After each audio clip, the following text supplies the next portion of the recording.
de ce webinaire, de les poser dans l'onglet Conversation et on y répondra, si c'est possible, à la fin de chacune des interventions. Voilà. Donc, on va peut-être, je ne sais pas ce que vous en pensez, commencer peut-être.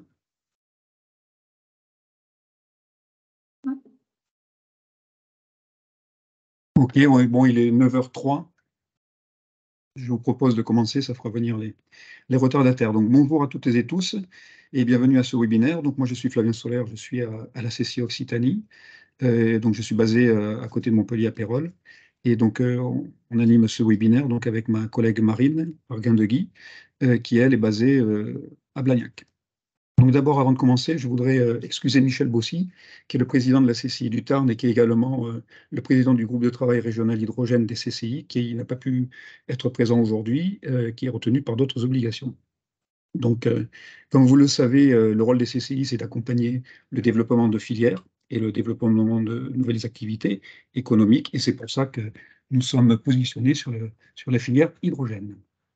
Alors, nos actions des CCI que nous menons sur cette filière concernent tout ce qui est connaissance et valorisation de la filière avec les acteurs entreprises, recherche et développement, offre de solutions, la veille sur les projets d'entreprise nationaux, internationaux, européens, les appels à manifestation d'intérêt, ainsi que le développement des usages de l'hydrogène. Alors, pour mener à bien toutes ces actions, nous avons des conseillers sur toute l'Occitanie, dans les 13 départements. Donc, Marine vous fera passer la liste de ces conseillers à la fin du webinaire. Et c'est dans ce cadre-là que nous organisons cette série de webinaires avec nos partenaires, France Hydrogène, la région IDEO et ADOC. Voilà. Donc, ces webinaires, c'est en fait une série de plusieurs événements qui sont destinés à aider les entreprises à décrypter la chaîne de valeur de l'hydrogène, qui est une chaîne de valeur assez complexe et qui impacte un certain nombre de secteurs industriels.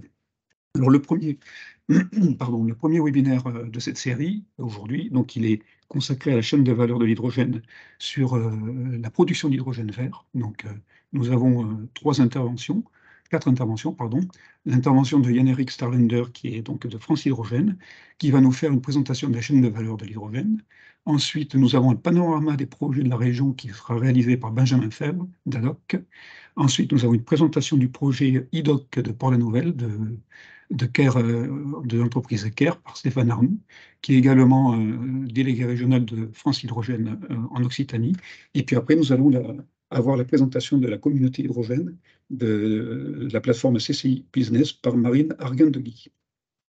Alors, le deuxième webinaire de cette série de 3 est prévu le 14 septembre prochain. Il abordera la chaîne de valeur qui est en lien avec le stockage et le transport de l'hydrogène.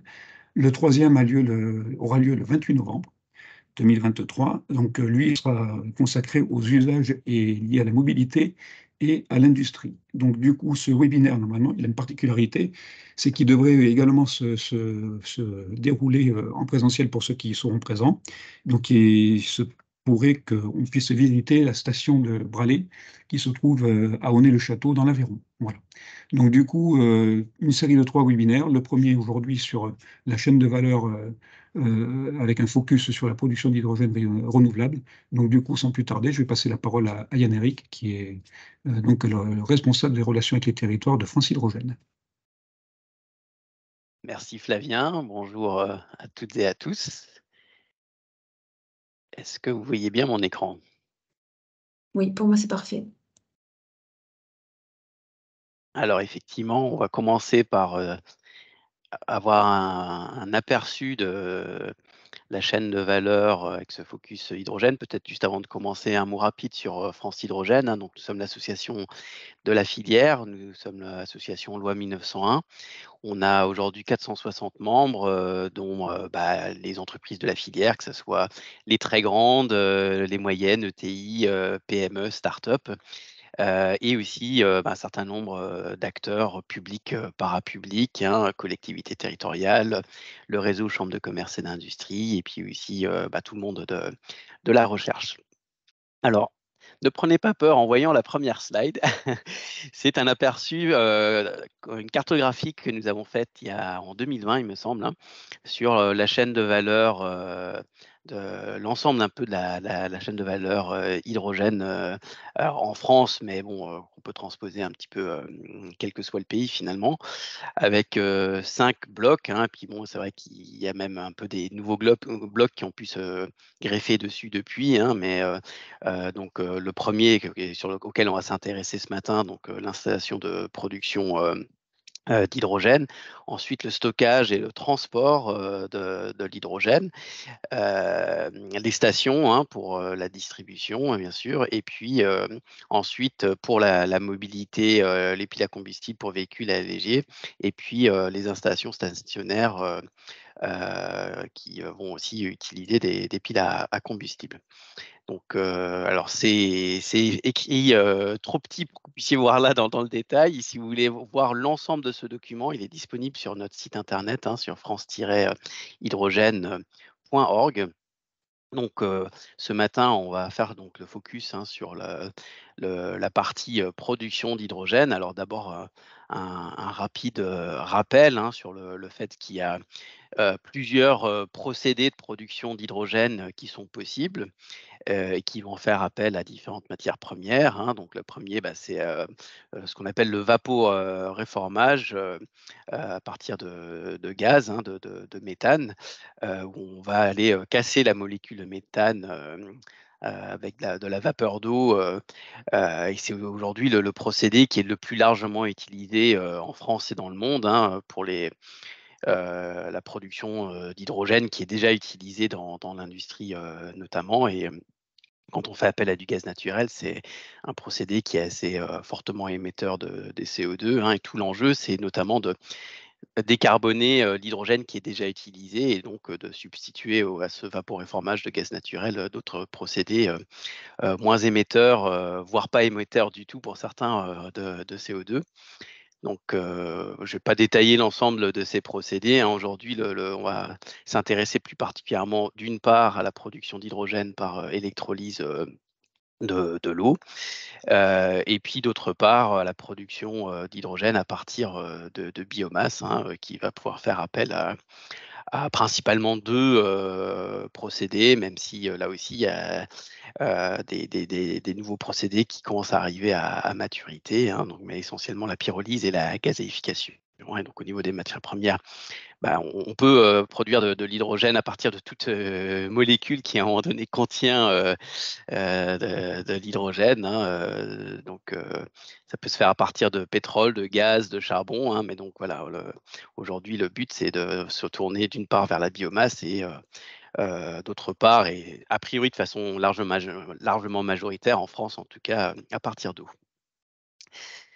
Alors par rapport à la chaîne de valeur dans sa globalité que j'ai affichée tout à l'heure, là vous avez un zoom sur les différentes facettes de la chaîne de valeur sur le volet production, et on va refaire un zoom après donc sur la partie électrolyseur.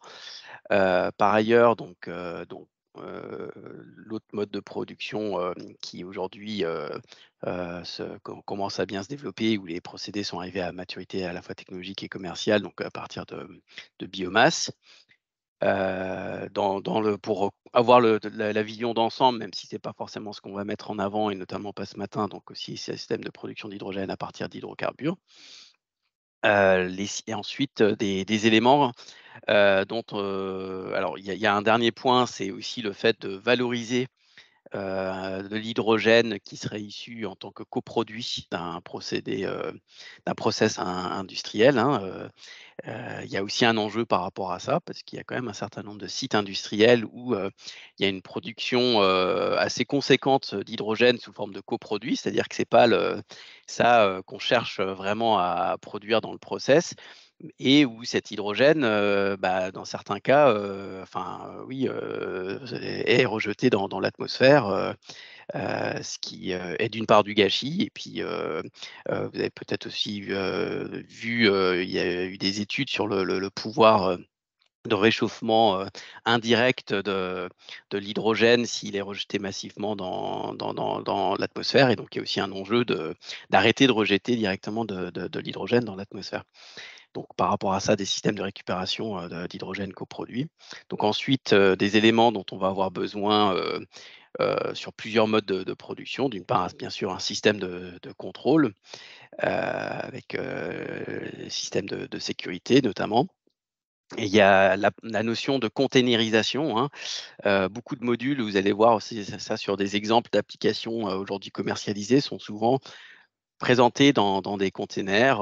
Ça peut être du 20, du 30, du 40 pieds. Ça facilite la standardisation et puis ça permet d'intégrer directement aussi des fonctions de sécurité, de gestion thermique notamment. Des interfaces réseau pour gérer la qualité du courant qui va alimenter, quand on parle en particulier d'électrolyseurs, pour gérer notamment la bascule entre sources d'électricité renouvelable par rapport à de l'électricité issue du réseau. Le stockage de l'hydrogène qui va être produit, même si après, bon voilà, ça va être plus le focus lors d'un prochain webinaire. Le lien avec le transport d'hydrogène et puis la tuyauterie, hein, qui va aussi qu'on va retrouver sur différents pans de la chaîne de valeur et notamment sur la production. Alors si on fait maintenant le focus sur l'électrolyse, hein, donc aujourd'hui, il y a 4 technologies principales disponibles commercialement. Donc le procédé le plus ancien et le plus mature, qui est donc l'électrolyseur alcalin. Je ne vais pas entrer dans le détail des procédés, mais vous avez là des petits schémas, hein, qui expliquent, hein, la façon dont on va venir casser la molécule d'eau grâce à un courant électrique. Donc ensuite les électrolyseurs PEM, hein, membrane échangeuse de protons, AEM, donc membrane échangeuse d'ions, et puis enfin avec des oxydes solides, qui est donc une 4e technologie qui se développe également aujourd'hui. Puis après, il y a d'autres aussi modes de transformation électrochimique, hein, pour produire de l'hydrogène, mais qui sont moins matures aujourd'hui. Un petit aperçu sur les acteurs de la filière, sur l'électrolyse de l'eau, hein, donc là, c'est entre guillemets tout confondu, à la fois acteurs français, européens et non européens, donc à la fois sur les PEM, alcalins et autres technologies d'électrolyse. Je vais ensuite faire un petit focus sur des acteurs français et ou européens sur ces électrolyseurs, mais d'abord là, toujours par rapport à la chaîne de valeur que j'ai affichée dans son intégralité tout à l'heure, hein. Donc là, vous avez le focus donc sur l'électrolyseur PEM avec les différents composants.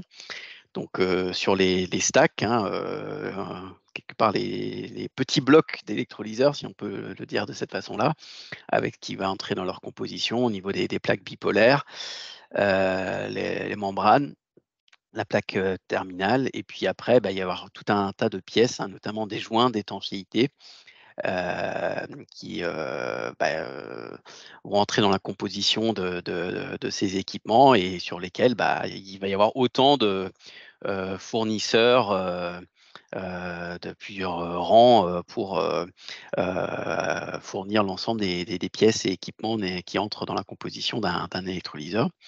Ensuite, il y a le balance of plant avec à la fois un balance of plant global, quel que soit un peu le type d'électrolyseur, et puis avec des aspects un peu spécifiques selon le type d'électrolyseur.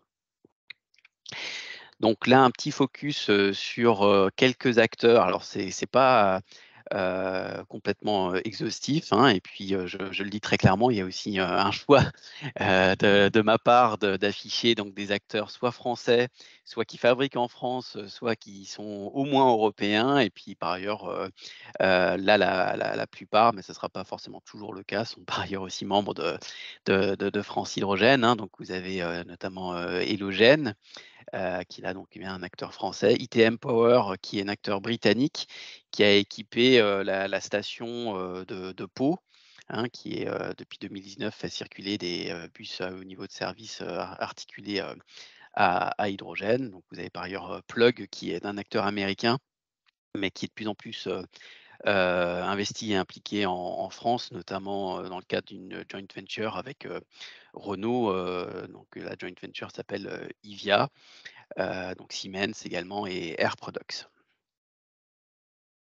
Je ne veux pas détailler toutes les caractéristiques, hein. Vous voyez qu'il y a des dimensionnements qui sont différents, des débits qui sont différents sur ces différents équipements selon les fournisseurs, et puis qui se positionnent aussi pas toujours exactement sur le même segment, et donc l'électrolyseur va être adapté selon les besoins un peu spécifiques, et notamment aussi en termes d'échelle, hein, la quantité d'hydrogène qu'on va vouloir produire. Donc ensuite un petit zoom rapide, mais qui voilà, parle un peu de lui-même. Vous aurez de toute façon l'ensemble des diapos. Je vais peut-être pas redétailler chacun des blocs, hein, mais sur les différents composants sur un électrolyseur alcalin, hein, donc avec sur la membrane séparatrice, donc la plaque bipolaire, le collecteur de courant, à nouveau le joint d'extensité. Bon, on voit quand même qu'il y a souvent un peu la même logique. Et puis en revanche, là aussi, une solution alcaline, hein, avec donc l'alimentation spécifique sur cette solution alcaline par rapport à l'électrolyseur PEM. Donc là, alors c'est vrai que là, je le présente en deuxième après le PEM, mais c'est sur les électrolyseurs alcalins qui a le plus d'antériorité, de recul, de retour d'expérience, si on veut. Et donc, à nouveau, hein, un peu même approche, une sélection d'acteurs. C'est pas complètement exhaustif, mais plutôt les acteurs français et européens. D'une part, McPhy, qui va lancer vraiment maintenant vraiment une production à très grande échelle, hein, vu qu'ils ont bénéficié d'un financement par l'État dans le cadre du PIEC, le projet important d'intérêt européen commun, pour pouvoir vraiment créer une gigafactory et produire vraiment en masse des électrolyseurs de taille croissante. Un peu dans le même cas de figure, il y a aussi John Cockerill, hein, qui est un acteur belge, mais qui est déjà bien impliqué en France, implanté en France, et qui va aussi avoir une usine en Alsace. Et puis voilà, je laisse aussi découvrir les quelques autres acteurs que j'ai mis dans cette sélection. Ensuite, donc sur les électrolyseurs à oxyde solide, donc voilà, là vous avez à nouveau les spécificités sur les différents composants.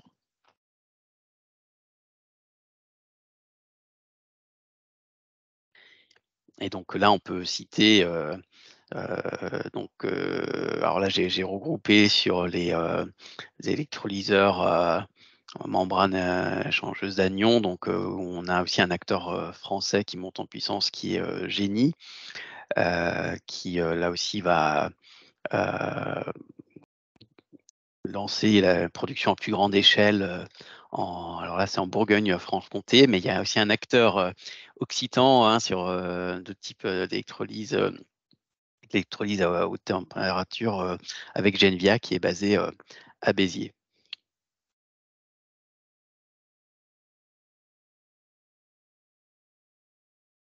Donc après, il y a des éléments communs qu'on va retrouver sur les différents types d'électrolyseurs, hein, sur le balance of plant, donc notamment le système de déminéralisation de l'eau.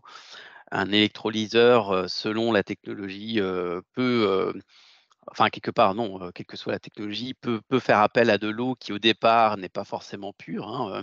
Vous avez l'exemple de Life, donc en Vendée, qui alimente son électrolyseur au départ en eau saumâtre, hein, de l'eau, quasiment de l'eau de mer, hein, vu que c'est des marais en Vendée qui sont à proximité directe de la mer. Mais il y a un procédé de purification et de déminéralisation de l'eau. Il y a un système de recirculation de l'eau. Et après, il y a aussi, il faut déshumidifier l'hydrogène, hein, donc il faut un condenseur, il faut un sécheur. Il faut le purifier avec le degré de pureté de l'hydrogène quelque part, qui va varier en fonction de ce à quoi on destine l'hydrogène. Mais c'est vrai qu'aujourd'hui, on est quand même plutôt dans un objectif de fournir un hydrogène le plus pur possible. Si cet hydrogène est destiné à faire tourner une pile à combustible, il y a vraiment besoin d'un degré de pureté de plus de 99 %. Et puis, des compresseurs. Il va y avoir aussi des composants électriques, convertisseurs d'électricité. Alors un élément et qui n'est peut-être d'ailleurs pas systématiquement géré aujourd'hui, hein, mais l'électrolyse de l'eau produit aussi comme coproduit de l'oxygène. Donc sur les petits électrolyseurs au départ, on considérait que ça valait pas forcément la peine de capter cet oxygène pardon, et de le valoriser, en se disant que personne ne reprochera à ce qu'on émette de l'oxygène dans l'air ambiant, mais cet oxygène peut clairement avoir de la valeur aussi. Et c'est quelque chose qui est maintenant davantage aussi intégré, le fait de vraiment capter l'oxygène issu de l'électrolyse pour pouvoir le valoriser derrière.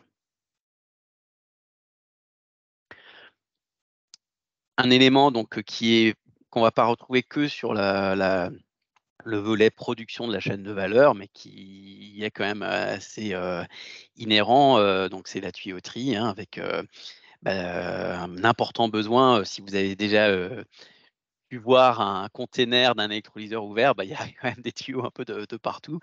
Donc des tuyaux en acier inoxydable, beaucoup de vannes et de robinets, de clapets en tuyaux retour. Il faut aussi, c'est là qu'on va intégrer aussi des filtres pour purifier l'hydrogène, et puis de l'instrumentation, hein, pour capter la pression, le débit, la température, et puis aussi, s'assurer qu'il n'y ait pas du tout de fuite d'hydrogène nulle part dans le système. On va s'intéresser maintenant à la production à partir de biomasse, hein, avec principalement deux procédés. D'une part, la gazéification et la pyrolyse. Dans le cadre de la gazéification, donc ça va créer à syngas, ou à travers des processus catalytiques, on va donc pouvoir produire euh, d'une part de l'hydrogène, et d'autre part également la possibilité de produire du méthanol ou des carburants. Et puis par la pyrolyse, il y a le gaz qui va permettre de produire de l'hydrogène, et puis il y a un coproduit qui s'appelle le biochar, hein, qui est du charbon, du coup d'origine vraiment biologique et pas fossile, et qui peut être valorisé notamment en tant qu'amendement agricole, et qui permet aussi d'être valorisé en termes de réduction des émissions de CO2, bénéficier de crédits dans ce cadre-là au titre du système de quotas de CO2, vu que c'est un puits de CO2. Donc là, vous avez la chaîne de production pour la production à partir de biomasse, hein, donc avec d'abord, il va falloir intégrer un système de préparation de la biomasse, puis qui intègre la collecte, bien sûr, la chaîne de collecte de la biomasse, le réacteur de gazéification, avec d'une part la pyrogazéification, ou la thermolyse et le craquage. Après, il y a aussi la possibilité d'être sur du vaporéformage, comme pour la production de ce qu'on appelle l'hydrogène gris, hein, qui est aujourd'hui, comme je le disais tout à l'heure, le mode de production principal de l'hydrogène est à partir de gaz naturel, et qui est donc là fortement émetteur de CO2, environ 10 kg de CO2 pour 1 kg d'hydrogène produit par vaporéformage de gaz naturel.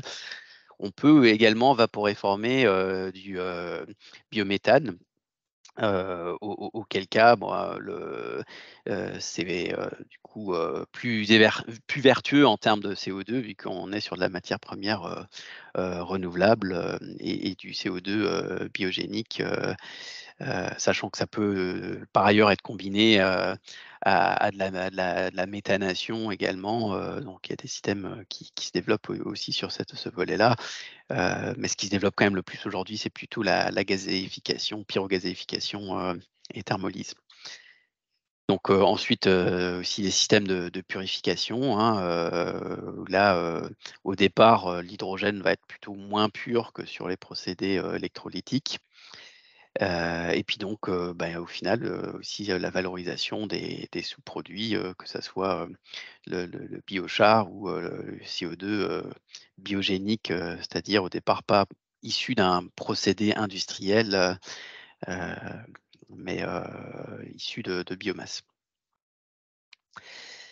Donc là, comme sur les électrolyseurs, un aperçu, un peu des principaux acteurs. Donc voilà, avec le distinguo entre, les entreprises européennes et où il y a un certain nombre d'acteurs français et puis, quelques alors ça sans doute pas complètement exhaustif, hors Europe, mais notamment, de 2 acteurs que vous avez là.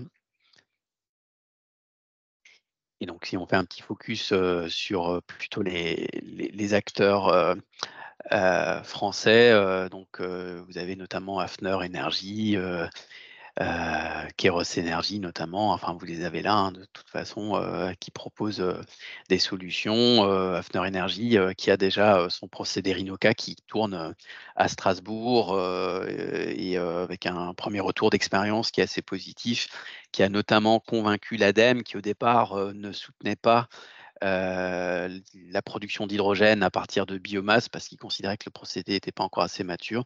Sur le nouvel appel à projet écosystèmes territoriaux hydrogène de l'ADEME qui est sorti en mai, maintenant la production à partir de biomasse est éligible, notamment au regard du retour d'expérience de Rinoca à Strasbourg. Voilà donc pour ce panorama rapide, hein, c'est difficile en 20 minutes d'entrer tellement plus dans le détail. Ces informations, et notamment, les, offreurs de solutions de technologie sont issues d'un panorama des solutions hydrogène que nous publions, alors maintenant uniquement en format dématérialisé parce que c'est quand même un petit pavé, et que nous mettons à jour, de façon, trimestrielle, donc, là vous avez accès, à la dernière version de ce document, donc, qui date, d'avril 2023. Voilà pour moi. Merci Merci beaucoup. Yannick. Ah, Marine, tu reprends peut-être la main? Alors, on a plusieurs questions dans le chat, donc on va peut-être te les poser. Oui, on va peut-être en prendre une ou deux maintenant et puis on posera le reste à la fin. Et si jamais il y a des questions qui n'ont pas eu le temps d'être répondues, on vous enverra les réponses par mail, donc n'hésitez pas. La première, c'est est-ce vrai qu'il existe en France une source naturelle d'hydrogène? Alors, il semblerait, et pas qu'en France, hein, c'est vrai que c'est, un sujet bon, les chercheurs, géologues, ont sans doute identifié depuis relativement longtemps, mais jusqu'à assez récemment, on estimait que ces sources, n'étaient pas, suffisamment intéressantes, en quantité, suffisante pour que ça soit vraiment intéressant à exploiter. Mais comme il y a plus de recherches sur le sujet, vous avez bon certainement entendu parler, hein, de l'annonce qui a été faite par, la Française de l'énergie en Moselle, donc dans les fonds, miniers, en Lorraine et puis, potentiellement peut-être aussi des gisements. Alors c'est peut-être, en Nouvelle-Aquitaine plutôt qu'en Occitanie, encore que c'est il faudra voir au final, mais à proximité des Pyrénées, potentiellement aussi des sources. Donc oui et par rapport à ça, vous si le sujet vous intéresse, on l'a traité lors d'un atelier, lors des journées hydrogène dans les territoires qu'on a tenues à Pau, mi-juin. Il y a effectivement, des procédés naturels dans les sous-sols qui produisent de l'hydrogène et il semblerait, qu'il y ait effectivement des poches où l'hydrogène, s'est accumulé et enfin, on en est certain dans certains endroits dans le monde. Vous avez par exemple un village au Mali où, ils ont un hydrogène, quasiment pur à 100 qui sort d'un puits et qui est utilisé déjà depuis, un certain nombre d'années, qui est brûlé. Alors, vu le degré de pureté, c'est presque un peu dommage qu'il soit brûlé, pour, alimenter en électricité le village. Donc oui, il y en a. Ce qu'on mesure pas forcément bien, encore, c'est par rapport aux annonces, potentiellement assez énorme du gisement, la réalité de la taille du gisement et ensuite de la facilité à l'exploiter, hein. Mais en tout cas, oui, il semblerait qu'il y en ait et bien plus que ce qu'on pensait et donc il y a tout intérêt, à aller le chercher parce qu'en plus, c'est pas forcément, c'est pas du tout comme le gage de cyste ou quoi, ce serait, a priori, aussi plus simple d'un point de vue technique à aller le récupérer. Merci. Peut-être juste une autre et après on va passer à Benjamin et on posera les autres questions à la fin. Quelle est la technologie avec l'impact environnemental le plus favorable? C'est, je parlais du procédé Hafner, eux, ce qu'ils mettent en avant, c'est qu'on peut considérer, que leur procédé, est même négatif en termes d'émissions de CO2 par rapport au fait qu'il y a ce biochar avec, quelque part le charbon biologique qui peut être utilisé comme un amendement agricole et s'il est effectivement utilisé de cette façon-là, voilà, ils mettent en avant le fait que c'est carrément émission négative. Maintenant bon, faut peut-être rester prudent avec ce type, d'allégation parce qu'effectivement ça implique que derrière tout, se fait vraiment correctement, qu'on valorise, pleinement, ce biochar. Après bon, les procédés d'électrolyse à partir, d'électricité renouvelable, sont, vertueux, notamment par rapport au fait que, il y a du coup une, faible consommation d'eau. C'est vrai qu'on on parle beaucoup de consommation d'eau et notamment pour la production d'hydrogène parce que bon, l'électrolyse, elle se fait à partir d'eau. On a fait, une note, de décryptage par rapport à ça. En fait, dans la production d'hydrogène par électrolyse de l'eau, l'eau qui est consommée pour, produire l'hydrogène, c'est pas ça qui représente une grande consommation d'eau. Déjà, il y a une bonne partie qui n'est que prélevée et qui c'est pas une consommation nette d'eau, vu qu'il y en a le tiers environ de l'eau qui est, prélevée, qui est ensuite, restituée au milieu, bon, qui est un peu plus, minéralisée que l'eau qui a été prélevée au départ. Ce qui finalement, représente la plus grosse consommation d'eau, c'est la production d'électricité, et le besoin en refroidissement, par exemple pour les centrales nucléaires, quoi, hein, mais voilà, pour pas être trop long, à partir du moment où il y a électrolyse à partir, d'électricité renouvelable, et qu'on n'utilise pas de l'eau, dans une région avec un très fort stress hydrique, on peut quand même vraiment considérer que l'impact est très faible. Merci beaucoup. Maintenant on va laisser la parole à Benjamin Febvre pour le panorama des projets, en Occitanie, sur, la production. Merci Marine, Flavien également, et puis Yann-Éric pour cette introduction, parce que ça, vous verrez un peu selon ce qui a été présenté, notamment les différentes technologies, et le positionnement sur la chaîne de valeur, ça vous en dira un peu plus sur ce que je vais vous présenter. Alors, le temps pour moi de partager mon écran. Normalement, vous le voyez, tu confirmes, Marine? Oui, c'est bon. C'est parfait alors. Donc, je suis Benjamin Febvre, je travaille pour l'Agence de développement économique de la région Haddock et en tant que chargé de mission filière hydrogène, on a un outil d'animation de la filière qui s'appelle IDEO pour Hydrogène Développement Occitanie qui a été lancé en 2018 et qui permet de rassembler l'ensemble des acteurs sur tous les sujets finalement, que ce soit des porteurs de projets, des développeurs de technologies, des académiques aussi. Et voilà, ce que m'a proposé la CCI aujourd'hui, c'est de vous dresser une vue d'ensemble des acteurs qui sont présents et qui touchent au sujet de la production hydrogène, tant dans la recherche fondamentale que des équipementiers et systémiers, et enfin quelques projets de déploiement qui sont actifs ou en cours de développement en région Occitanie. Alors, tout comme Yann-Éric, j'en profite pour vous dire que c'est loin d'être exhaustif, et si j'ai oublié certains acteurs, je m'en excuse, et qui n'hésitent pas à se manifester. En tout cas, un choix a été fait de montrer plutôt des acteurs qui, dès à présent, proposent un produit, un service autour de l'hydrogène, et pour les infrastructures, plutôt celles qui sont à l'état de l'investissement.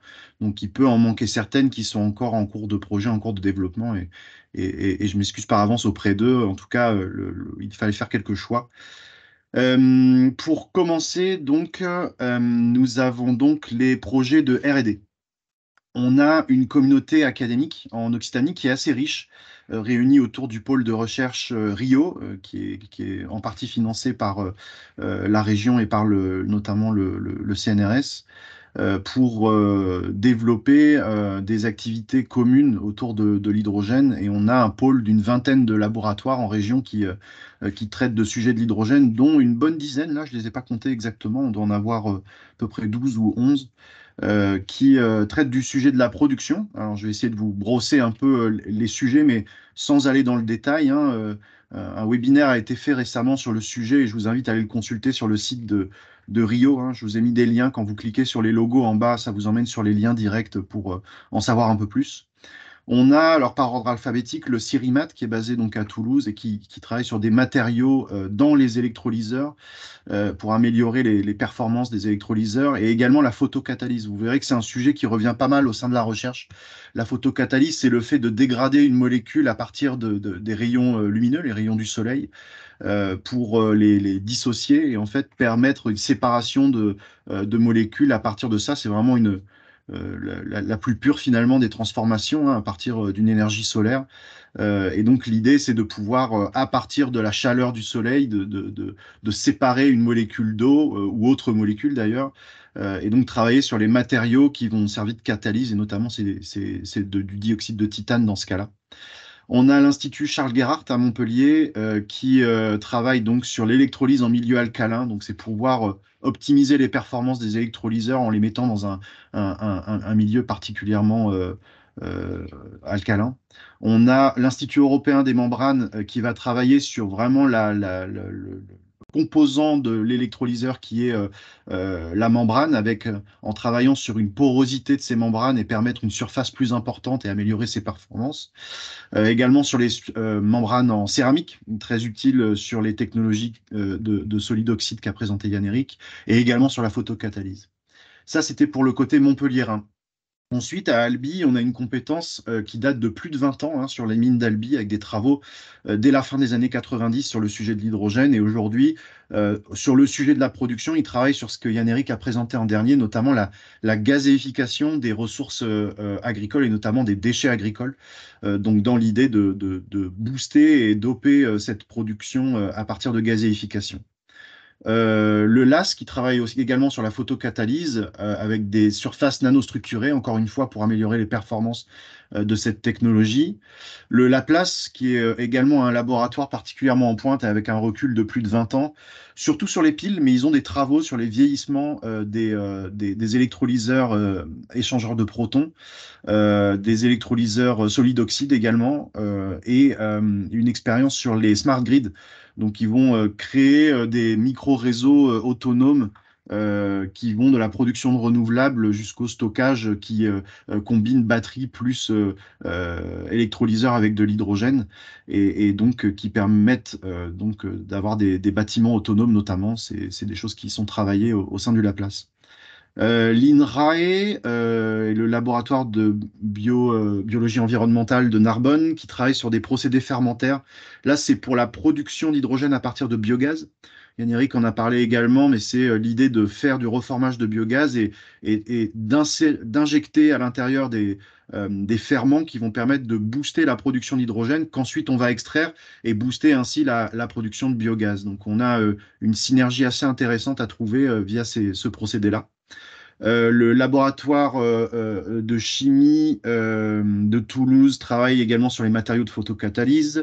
Le laboratoire de génie chimique à Toulouse sur l'électrolyse en milieu aqueux, notamment en conditions acides faibles.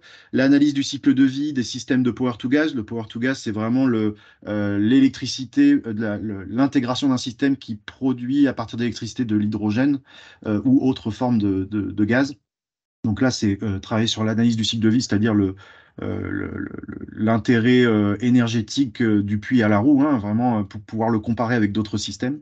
Et des travaux également sur la production à partir de voies microbiennes. Là, on est vraiment sur des bactéries qui, naturellement, vont générer de l'hydrogène et voir comment on peut les exploiter. Le LPCNO, toujours à Toulouse, est associé à l'INSA, qui travaille sur de la production et du boost de production par induction magnétique. Et enfin, le PROMES à Perpignan, qui travaille sur la voie thermochimique solaire, notamment avec le four solaire d'Odeio, et voir comment on peut utiliser cette technologie de solaire thermique pour produire de l'hydrogène. Donc pour aller plus loin et sans aller trop dans le détail, vous aurez vraiment le détail des activités sur ce volet production via le dernier webinaire qu'a organisé le pôle Rio, donc le pôle de recherche régional. Mais vous pouvez aussi voir un peu qui travaille sur le sujet via la Fédération de recherche hydrogène française, FRH2, donc c'est le deuxième logo, ou encore Hydrogène Europe sur le volet recherche, voilà, pour aller un peu plus loin et comprendre les travaux et les acteurs qui sont présents en région, en France et en Europe. Voilà pour le volet R&D.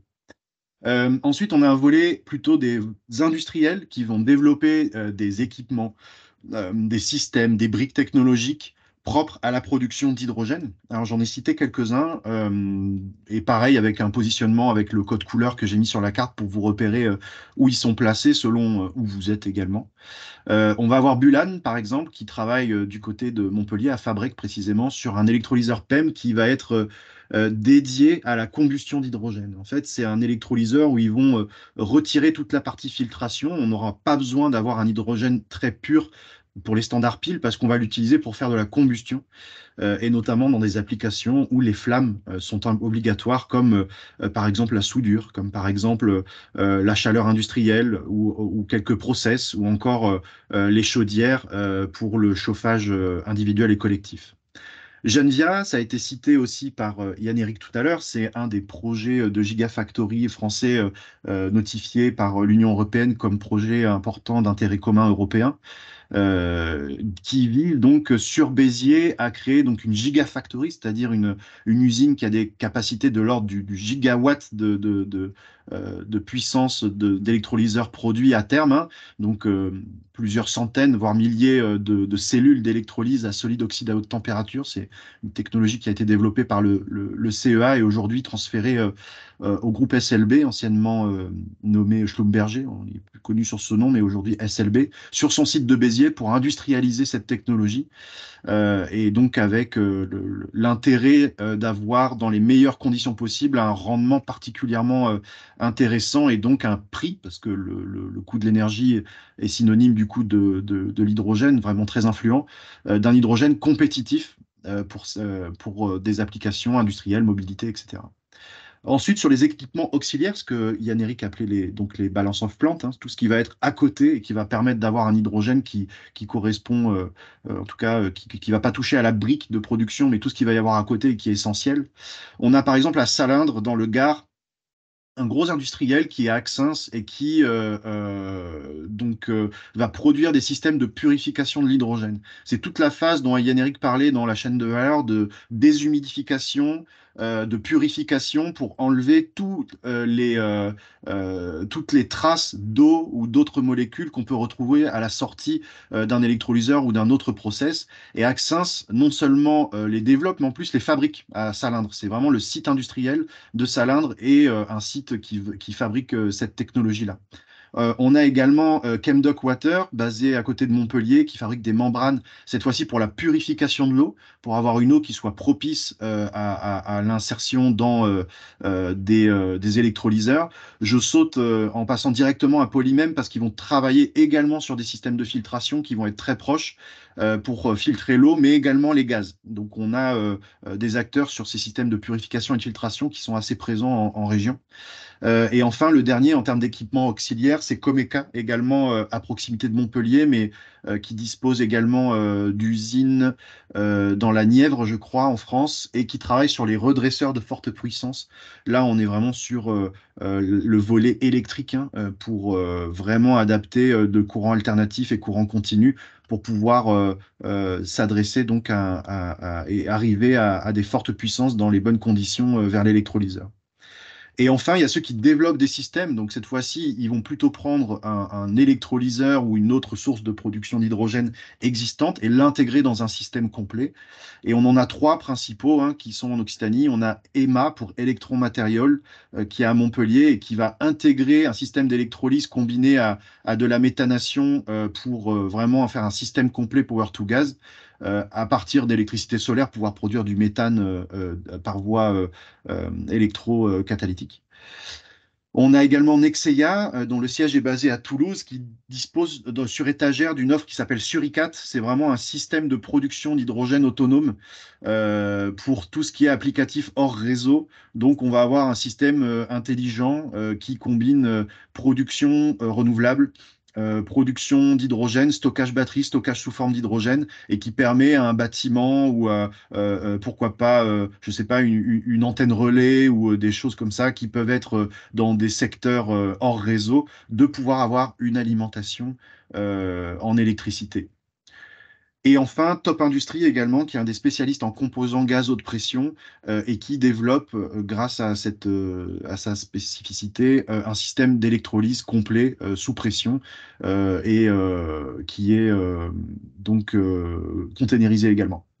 Donc vous avez, ça c'est les acteurs qu'on a identifiés aujourd'hui qui font partie du groupe et de notre communauté idéaux, mais il y en a d'autres, et Yann-Éric en a touché un mot à l'échelle de la France, à l'échelle de l'Europe, et pareil, pour aller plus loin, je vous ai mis quelques liens vers notre annuaire idéaux, vers l'annuaire France Hydrogène, et vers les membres, la liste des membres d'Hydrogène Europe, où vous pourrez aussi filtrer typologie producteur, et voir un peu quel est le jeu d'acteurs sur ce sujet. Et enfin, ma dernière diapositive, c'est les unités de production qui sont déployées actuellement en Occitanie. Alors, le code couleur est différent, je les ai distingués par typologie de projet. On va avoir des projets de démonstration qui ont été les tout premiers à voir le jour et qui ont prouvé finalement que c'était possible. Des projets d'écosystème où là, on va avoir réuni dans un même périmètre une production et une distribution d'hydrogène de taille assez importante, mais plutôt modeste vis-à-vis de la tendance que prend la filière aujourd'hui à sa massification. Mais pareil, c'est des projets qui voient le jour et qui répondent à un vrai besoin, souvent mobilité.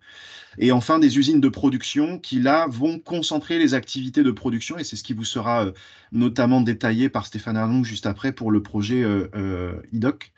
Et donc, pour aller dans le détail de chacun, vous avez sur les démonstrateurs un tout premier qui a vu le jour, qui était VaBiogaz chez Trifil, donc un syndicat de gestion et de collecte et de transformation des déchets dans le Tarn, qui a développé un système de reformage de biogaz. Sur son site de l'Abbé-Cyr-Candeille, qui produit aujourd'hui un hydrogène à partir de biodéchets, en fait. C'est des issus de biogaz produits à partir de déchets. Ils sont capables de produire de l'hydrogène.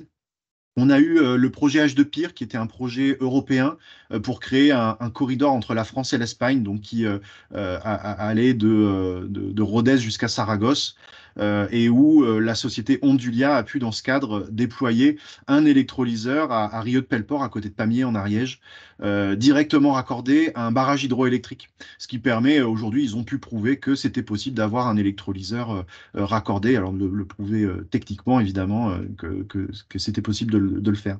On a également, du côté de Labège, en banlieue toulousaine, le CEATEC qui a construit un bâtiment autonome qui utilise également la brique stockage d'hydrogène. C'est le bâtiment Totem, il est ouvert au public, vous pouvez tout à fait aller le voir. Donc un bâtiment qui combine des productions photovoltaïques, un stockage batterie, un stockage sous forme d'hydrogène. Et il y a une production d'hydrogène qui est utile pour les moyens d'essai du CEATEC, dont le cœur de métier est vraiment faire des essais technologiques, et notamment l'ouverture à l'hydrogène du fait d'une présence d'hydrogène produit sur place. En termes d'écosystème, vous avez dans l'ordre Bralé, à Rodez, à Honnay-le-Château précisément, qui dispose d'un électrolyseur, donc il me semble que c'est un électrolyseur hélogène, qui est présent sur place et qui permet de produire, donc il est à 1,5 MW et qui permet de produire de l'hydrogène. Flavien en a parlé tout à l'heure, il y a une potentielle visite, je crois, que vous souhaitiez organiser, et je vous invite à vous y rendre, c'est très intéressant, et le projet est particulièrement pertinent parce qu'il propose une station multi-énergie et multi-service. C'est très innovant et c'est le tout premier électrolyseur qui a obtenu un financement public en France. Il était à Rhodes, donc un projet vraiment précurseur en la matière. Ensuite, on a iPort pour la production et la distribution d'hydrogène sur l'aéroport de Toulouse-Blagnac. On a vraiment aujourd'hui une unité de production, deux relais de distribution, un côté piste et un côté public, avec un électrolyseur d'1 mégawatt de marque McPhy, qui produit aujourd'hui de l'hydrogène et est capable de distribuer sur l'aéroport de Toulouse-Blagnac. Alors, la station n'est pas pleinement opérationnelle, il reste la distribution 700 bars à mettre en service, mais d'ici l'automne, en tout cas, la station sera pleinement opérationnelle et en plus ouverte au public. Et c'est un projet qui est porté par Engie et en coactionnariat avec notre agence régionale énergie-climat. Ensuite, deux autres projets qui sont en cours de structuration, un porté par Ainamix à Martres-Tolosane avec une production de 2 MW qui s'appelle Martres-Tolosane H2, donc MTH2, et un deuxième à Alès porté par Total Energy avec un électrolyseur d'1 MW en partenariat avec l'agglomération d'Alès. Et enfin, sur les sites de production uniquement, on a le tout premier, c'est IDOC, dont l'inauguration a eu lieu la semaine dernière, enfin l'inauguration du chantier a eu lieu la semaine dernière pour une mise en service pour fin 2024. Stéphane vous le détaillera tout à l'heure, donc je ne vous en dis pas plus sur ce projet basé à Port-la-Nouvelle et particulièrement structurant. Vous voyez, en termes de puissance, on est sur une première, même à l'échelle de la France. Autre projet, Life à Bessières, donc l'entreprise Life, Yann-Éric en a parlé tout à l'heure avec une production en Vendée. Un de ses autres projets portés en France est basé en Occitanie, à Bessières, avec une production, cette fois-ci, avec une électrolyse de l'ordre de 5 MW. Et IDOC comme Life Bessières sont les lauréats du corridor hydrogène, donc un projet de station pour poids lourds hydrogène. Et donc, ils ont été retenus sur le volet production, tous les deux, pour mailler l'ensemble du territoire et des stations qui seront déployées. Et enfin, un autre projet qui prend de l'ampleur et qui avance bien, c'est un projet porté par l'entreprise Eneralis dans le Gard à Lihoucq, avec pareil une production à partir d'électrolyse de l'ordre de 5 MW. Il y a d'autres projets, certains qui sont associés à de la production d'électrocarburants, donc je ne les ai pas encore mis ici parce que on est plutôt sur une production qui a vocation à non pas faire de l'hydrogène tel quel, mais plutôt produire des électrocarburants. Et c'est un autre sujet que je n'ai pas voulu volontairement aborder aujourd'hui. Et pareil, pour aller plus loin, on a une cartographie des infrastructures hydrogène disponible sur la page IDEO. Et France Hydrogène a une cartographie qui s'appelle Vivi. Le lien est disponible sur donc l'onglet, le logo France Hydrogène que vous voyez en bas. En cliquant dessus, vous pourrez voir un peu la cartographie des unités de production et de distribution en déploiement, en service en France. Voilà pour ce panorama. Je ne sais pas s'il y a des questions. Et voilà pour vous donner une idée globale de ce qui se passe en Occitanie et qui est présent et qui fait quoi.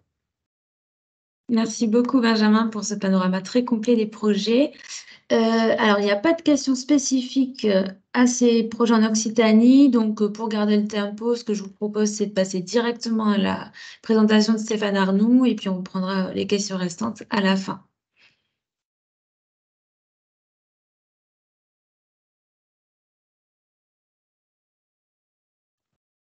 Voilà, est-ce que vous voyez mon écran déjà? Oui. Oui, parfait. Je vais mettre la caméra. Voilà.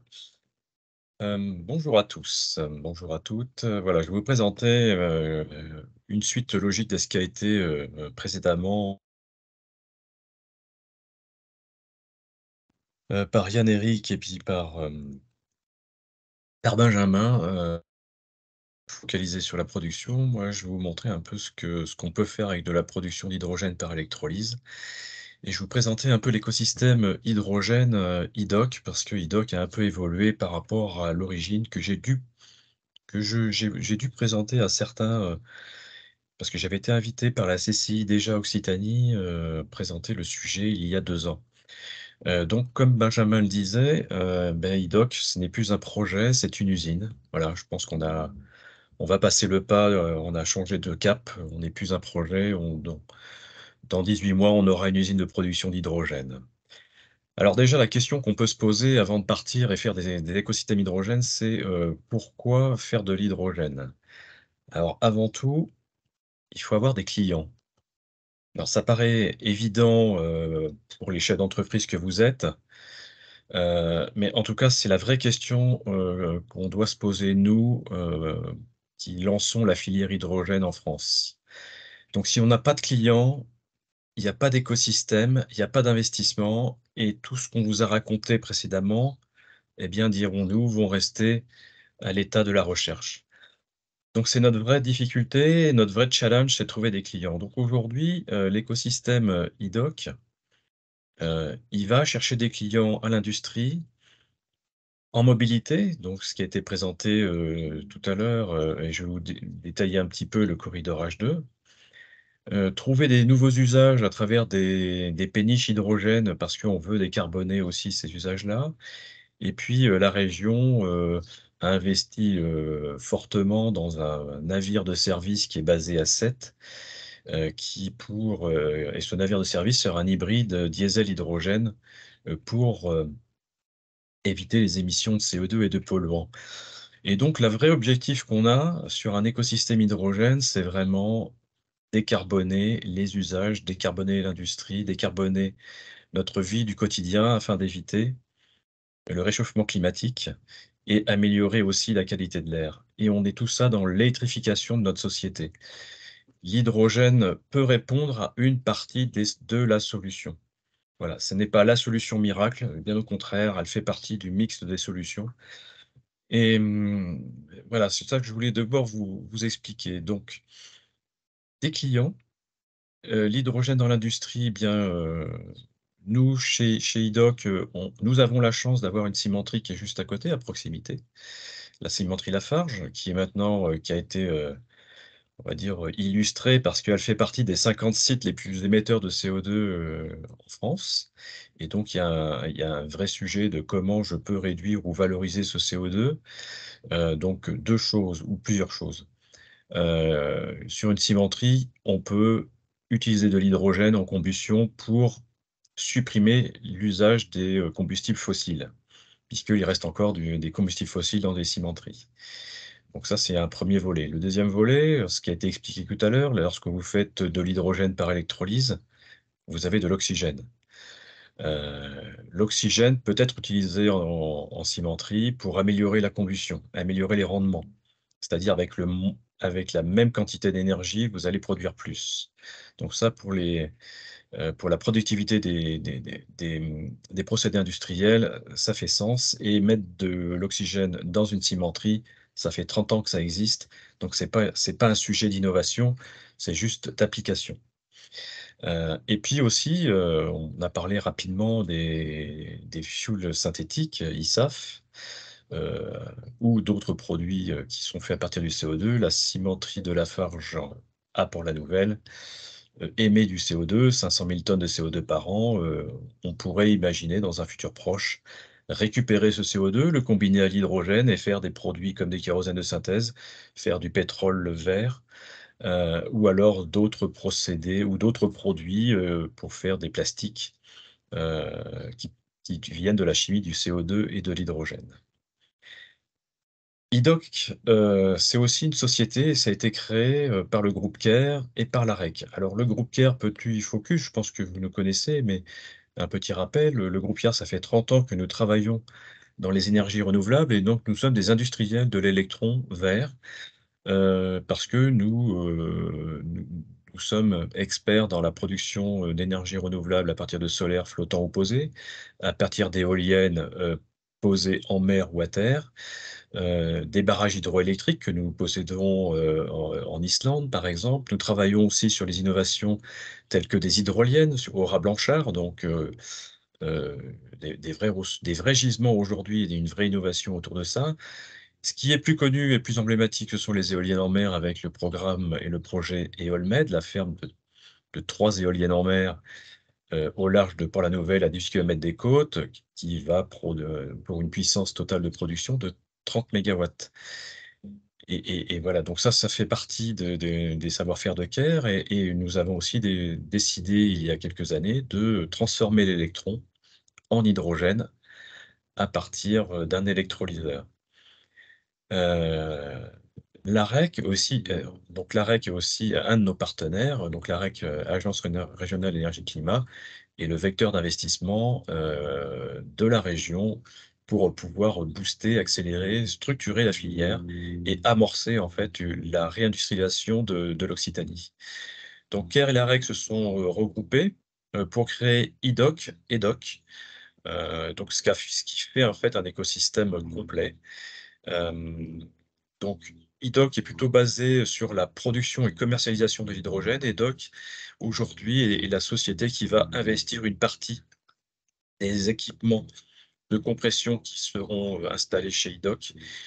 La logistique à travers des conteneurs haute pression qu'a proposé tout à l'heure et décrit Benjamin, puisque l'hydrogène que nous produisons, ce sera de l'hydrogène gazeux comprimé, stocké dans des conteneurs à haute pression de 300 à 500 bars. Donc là, il y a une innovation. DOC va investir dans les conteneurs. Ces conteneurs, évidemment, il faut les transporter. Et donc, nous travaillons avec le groupe GCA. Évidemment, à Port-la-Nouvelle, juste à côté de l'usine, il y a quelqu'un qui s'appelle Camidi, qui est spécialiste du transport des matières dangereuses. Et donc, ça répond totalement aux besoins d'IDOC pour pouvoir transporter et faire la logistique de l'hydrogène que nous allons produire. Si on remonte la chaîne, donc cette production, eh bien, c'est une usine de production que je vais vous présenter un petit peu à la suite. Les grands chiffres qu'il faut retenir, c'est 6 000 tonnes d'hydrogène par an, 48 000 tonnes d'oxygène, tout ça en forme gazeuse. Et puis, lorsqu'on produit de l'hydrogène oxygène par un électrolyseur, il y a aussi de la chaleur. Donc actuellement, nous réfléchissons, travaillons, nous menons une étude avec l'ADEME et l'aménagement du territoire à l'ENIS, qui est à Narbonne, pour pouvoir développer un réseau de chaleur sur Port-la-Nouvelle pour alimenter la piscine, les bâtiments communaux et les bâtiments sociaux. Alors voilà, là c'est une innovation puisque ça se fait peu, ça s'est déjà fait, mais en tout cas à l'échelle française, nous serons les premiers à utiliser la chaleur fatale pour alimenter une piscine et alimenter un réseau de chaleur. Évidemment, pour faire cet hydrogène avec électrolyse, comme on vous l'a dit précédemment, il faut à la fois des électrons verts. Donc ça, les électrons verts, c'est le point fort et le cœur de métier de CARE. Donc l'usine sera connectée au réseau, au poste RTE, donc poste RTE, sur lequel est connecté aujourd'hui 92 MW d'énergie renouvelable qui sont basées autour de Port-la-Nouvelle et dont les fameuses éoliennes en mer, donc les 30 MW de puissance vont être raccordées au poste source RTE sur lequel IDOC est connecté. Donc nous n'avons pas de relation contractuelle entre l'électron vert produit en mer et utilisé sur l'usine d'IDOC. Par contre, nous avons une connexion, on va dire une connexion de proximité. L'électron produit va être consommé directement par IDOC. Donc nous allons soulager le réseau RTE. Et puis, notre usine sera aussi connectée directement, là pour le coup, à 2 fermes solaires de 10 MW chacune, basées à Port-la-Nouvelle, donc à proximité du site de production. Donc nous avons un mix énergétique, du bas carbone, de l'électron vert, d'électricité renouvelable pour produire cet hydrogène renouvelable et bas carbone. Un autre sujet qui est peu évoqué, mais qui commence à faire un peu la une de nos JT, c'est l'eau. Donc pour faire de l'hydrogène par électrolyse, il faut de l'eau et nous sommes très sensibles à la ressource en eau. Et donc IDOC aujourd'hui travaille à optimiser ses consommations d'eau. Donc là, c'est du traitement qu'on fait. On réfléchit vraiment à optimiser le captage d'eau pour éviter les pertes d'effluents. On utilise dans un premier temps de l'eau potable du réseau. Alors pourquoi? Parce qu'aujourd'hui, sur Port-la-Nouvelle, nous avons un quota d'eau potable destinée pour les activités industrielles. La production d'hydrogène est une activité industrielle, donc nous pouvons avoir accès au réseau pour cette activité. Si nous avions fait, par exemple, le projet IDOC à Perpignan, nous n'aurions pas pu utiliser l'eau potable du réseau, puisque nous serions au-dessus des quotas réservés à l'industrie. Donc, vous voyez, il y a des vrais sujets d'implantation d'usines de grande capacité d'hydrogène sur le territoire. C'est pour ça qu'on réfléchit aujourd'hui très, très fortement à pouvoir réutiliser l'eau de la sortie de la station d'épuration. Et puis, dans un troisième temps, on réfléchit, on pense avoir trouvé une des solutions qui existe depuis beaucoup, qui est déjà utilisée sur les bateaux, les bateaux de la marine marchande. Donc on peut utiliser de l'eau, faire un système de dessalination de l'eau de mer sans utiliser de l'énergie. Donc c'est partie de nos axes de progrès sur lesquels nous travaillons ardemment et sur lesquels nous positionnons avec des acteurs de la R&D comme Chemdoc par exemple, ou d'autres qui sont basés en Occitanie. Tout cet écosystème présenté, eh bien, il est subventionné parce que sans subvention publique, aujourd'hui, les écosystèmes hydrogène ne fonctionnent pas. Mais c'est pas pour autant qu'il faut attendre les subventions pour faire. Les subventions sont là surtout pour nous aider à démarrer, pour amorcer et pour lancer une dynamique de façon à ce que les investissements que nous faisons, nous, industriels, avec les aides des publics, puissent avoir leur rentabilité propre et se désengager dans les futurs très proches des aides publiques. Donc aujourd'hui, nous sommes aidés par l'ADEME, par le plan France Relance, par la région Occitanie, par l'Europe et par la Banque européenne d'investissement. Donc voilà un petit peu les acteurs aujourd'hui, un peu les enjeux de notre écosystème territorial. Alors cet écosystème territorial, comme il a été présenté, il est effectivement un peu atypique parce que c'est un écosystème à l'échelle d'une région. Ce qu'on vous a présenté tout à l'heure, on est plutôt sur des écosystèmes à l'échelle d'un territoire, d'une métropole. IDOC, avec l'aide de la région et de l'Europe, on est sur un écosystème régional. Et on a un focus, on est très on va dire, focalisé sur, la décarbonation des transports routiers à travers du corridor H2 et donc nous devons alimenter, 5 stations de distribution d'hydrogène qui sont à l'écran. Une sur Eurocentre, une plateforme logistique, une autre sur Castelnaudary, Narbonne et Perpignan et puis, Saint-Jean-de-Védas. Ce qui vous est présenté à l'écran, il y a d'autres sites, c'est parce que nous avions aussi, et nous avons développé un écosystème avec l'ADEME. Donc les 2 sont complémentaires et nous pensons aussi développer des stations de distribution, on va dire d'amorçage, puisque nous développons des stations de distribution sans compresseur. Donc tout ça, bon an, mal an, nous sommes installés, sur Port-la-Nouvelle. On veut décarboner tous les usages, sur la côte méditerranéenne de l'Occitanie, les usages maritimes, les usages industriels, les usages, routiers et pour résumer un petit peu le propos, comme vous aurez les slides, je vais pas détailler ce qui est écrit, ça n'a pas de sens, mais en tout cas, ce qu'il faut retenir, les chiffres clés, il faut retenir et c'est ça l'avantage en Occitanie que nous avons avec cet écosystème que nous développons. Donc l'Occitanie, eh ben, maintenant, on a une usine de production qui fait entre 3 et 6 000 tonnes d'hydrogène par an, qui doit alimenter 5 stations d'hydrogène, pour les poids lourds de 600 à 1 200 kg au jour. Et pour que tout ça fonctionne de façon économiquement viable sans aide de l'État dans un futur proche, il nous faut à minima 150 camions. Vous voyez, 150 camions qui viennent s'avitailler sur les 5 stations développées du corridor H2. Et puis, gardez en tête qu'un camion hydrogène, ça consomme 10 tonnes d'hydrogène par an. Et 10 tonnes d'hydrogène par an, voilà ce que peut utiliser un camion qui va faire entre 50 000 et 90 000 km par an.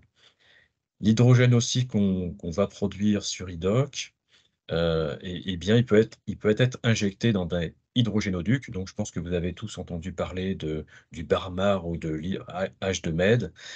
Donc, aujourd'hui, il y a des études pour que cet hydrogène, cette dorsale hydrogène européenne puisse faire un atterrage à Port-la-Nouvelle et vienne rayonner et distribuer l'hydrogène par canalisation, dit hydrogénoduc, sur tout l'axe méditerranéen pour aller relayer Fos et puis traverse le sillon de l'Occitanie, de Narbonne à Toulouse, qui peut aller après jusqu'à Lac, voire Bordeaux. Donc là, ce sont les enjeux de territoire et bien, notre projet, notre usine Idoc et notre écosystème s'inscrit complètement dans cette stratégie française et européenne, avec des vraies ambitions, mais des vrais risques aussi industriels. Et puis à l'origine, ce qu'il faut aussi noter, c'est qu'on a été labellisé par le pôle de compétitivité Méditerranée, puisque nous sommes basés sur le site, sur une zone portuaire en pleine restructuration et développement. Et le port de Port-la-Nouvelle, demain, pourra être et sera sûrement le port, un des ports français, voire européens, de la décarbonation du transport maritime et des usages des usages et des activités portuaires. Un petit complément et une petite illustration à quoi va ressembler l'usine.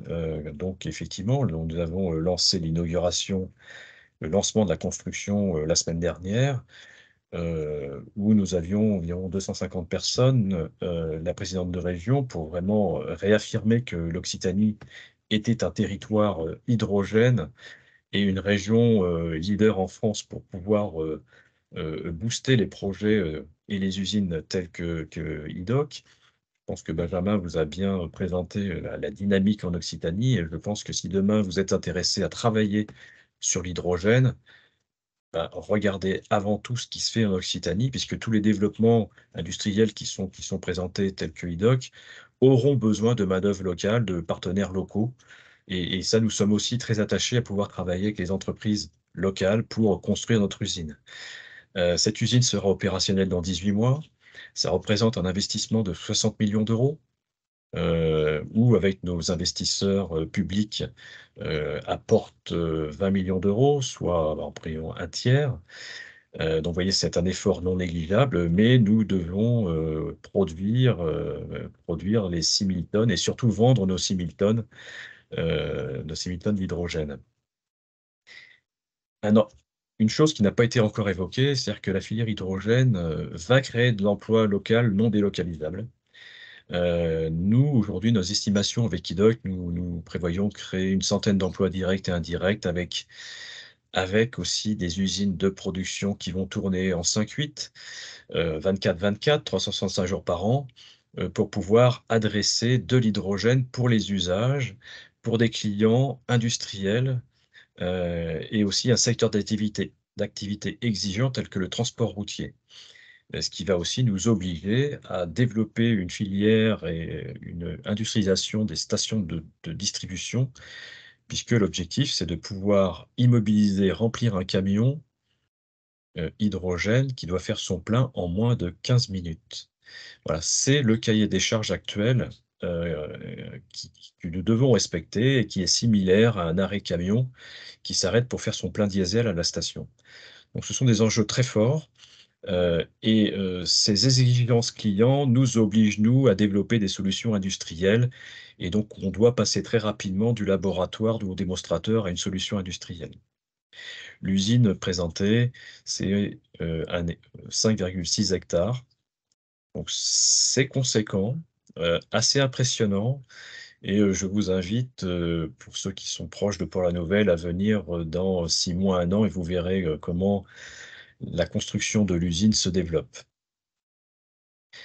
Un petit focus pour ceux qui sont intéressés et pour rebondir à ce qui a été déjà présenté, un petit peu la première tranche, la première phase de production d'hydrogène Idoc, puisque nous avons 2 phases d'investissement de production. La première, nous allons avoir, alors, on va dire 20 MW, mais pour les puristes, c'est 18,6 MW d'électrolyseurs. Malheureusement, ce n'est pas un électrolyseur français. Ça sera un électrolyseur norvégien, Nel, qui sont les leaders mondiaux de la solution d'hydrogène, production d'hydrogène par électrolyse alcaline de l'eau. Et donc, parce que dans notre usine, l'objectif, c'est que nous ne devons pas prendre de risques industriels sur la production, nous prenons un risque commercial sur l'hydrogène pour les clients. Voilà, et c'est ça qui m'a fait designer cette usine. Elle doit être sobre énergétiquement, elle doit être sobre au niveau des captages et de l'usage de l'eau, mais elle doit être mature. On ne doit pas prendre de risques industriels pour éviter en fait des pannes intempestives. Et nous ne sommes pas un site de démonstration, mais nous sommes un site industriel. Voilà, j'insiste sur ce point-là. Nous devons développer un écosystème qui fonctionne. Nous sommes regardés par la France et l'Europe, soutenus, et ça nous oblige à prendre des risques, mais calculés et maîtrisés. La première phase, eh bien, ça sera une usine qui va produire 3000 tonnes opérationnelles fin 2024. Donc des vrais enjeux, et l'écosystème que je vous ai présenté tout à l'heure, l'écosystème IDOC, ça représente un investissement de 100 millions d'euros. Voilà, la région et un acteur privé comme le groupe CARE, nous mettons sur la table un investissement de 100 millions d'euros. Donc c'est assez significatif. Aujourd'hui en France, nous serons une des plus grandes unités de production d'hydrogène par électrolyse. À l'échelle européenne, c'est une petite unité. À l'échelle mondiale, c'est une très petite unité, mais il faut commencer par avoir des bases solides avant de faire des grandes unités de production.